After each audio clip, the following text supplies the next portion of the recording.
waxaynu bedelaynaa habdhaqanka caadada laga dhigtay ee ahaa in baarlamaanka la xiro goortu doorashadu dhowdahay xildhibaanadu iyaga keena madaxda iyaga doortay iyaga dhalay madaxweynaha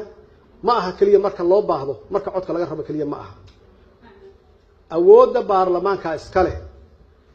hay'adda ugu sarreysa sharci dejinta waa baarlamaanka roolkooda ama doorkooda marna kama bixi karo waxa laga rabaa tala laga rabaa waxa laga rabaa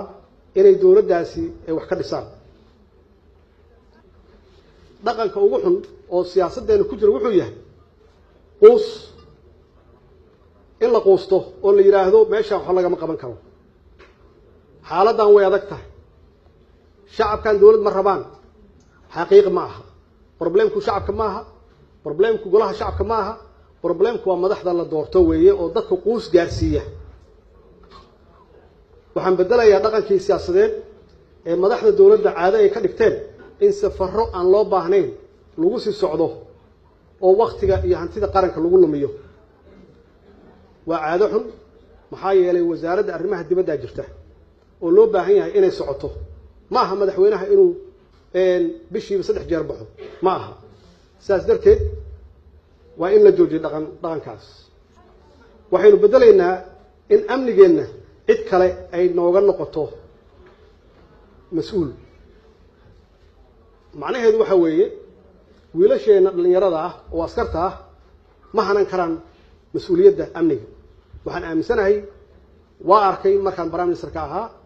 waxay u baahan yihiin marka la siiyo inay hanan karaan oo ay dagaalyahano yihiin oo geesiin yihiin markii xuquuqdooda meel loo saaro waxaan bedelaynaa oo kale haddii aad fursad siisaan oo aad ii doorataan xilka aan raadinayo hadduu ilaah yiraahdo in dawladdu awoodeedu ku cabirso shacabka intay ugu adeegi lahayd jidadkan la xiraayo oo maalmaha oo dhan xiran waxa weeye waa qayb ka mid ah caburin haddaad ii doorataan haddaan magaalada nabad keeni waayo baabuurtu waa weyneed yaan gadaal ka geli jid la xiraayo ma jiraayo waxaa number 1 ah amniga dalku wuxuu ku jiraa xaalad dagaal laakiin ma moodid dawladdu inay dagaal ku jirto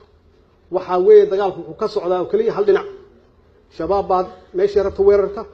shabaab baa meesha rabta qarxisa waxaan haynaa oo kaliya ama dawladdu ay haysaa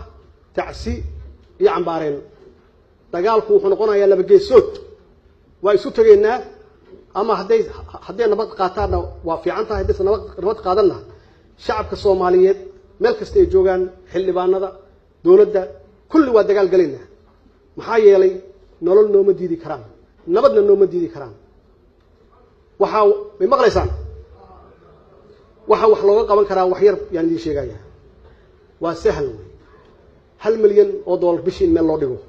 qofkii soo sheega baabuurkaas qarxaya $100,000 in la siiyo haddii uu rabana dibadda loo diro dawladahaasi lacag ku bixiya inay nala galaan qofkii information fiican keena oo ummadda Soomaaliyeed badbaadiya in haddii uu rabo inuu dibadda aado si uu maalmo uga maqnaado oo aysan u dilin inaan u facilitate gareeno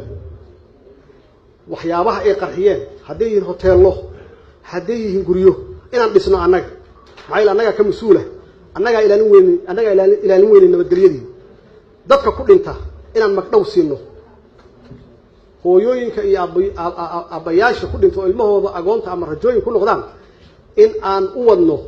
maxaan ku raahdaa dhaqaalihii ay waalidkood ka heli jireen macnaheedu waxay noqonaysaa marka shabaab oo ka soo horjeeda ummadda Soomaaliyeed oo dhan iyo dawladdii oo wadata shacabkeeda oo qofkii dib ku dhaco ay daawaysanayso ama ay xuquuqdiisa siinayso waxaan xoog saaraynaa aniga hadda ay doorataan madaxweyne noqon maayo nabadoon yaa noqonaya waxaan ugu tagayaa cid walba meesha ay joogaan waxaan xoojinayaa oda dhaqameedyada Soomaaliyeed oo rasmiga ah yaan xoojinayaa mushahar joogtana u qorina hadduu ilaah yiraahdo siyaasaddu waa xal raadin siyaasaddu khiyaano ma aha siyaasaddu been ma aha siyaasaddu ballanka bax ma aha meel ay adduunka ka jirtana ma laha adduunkana kama jirto diinta islaamkuna ma qabo qof intaad been u sheegto aad uga baxdo waa ceeb weeye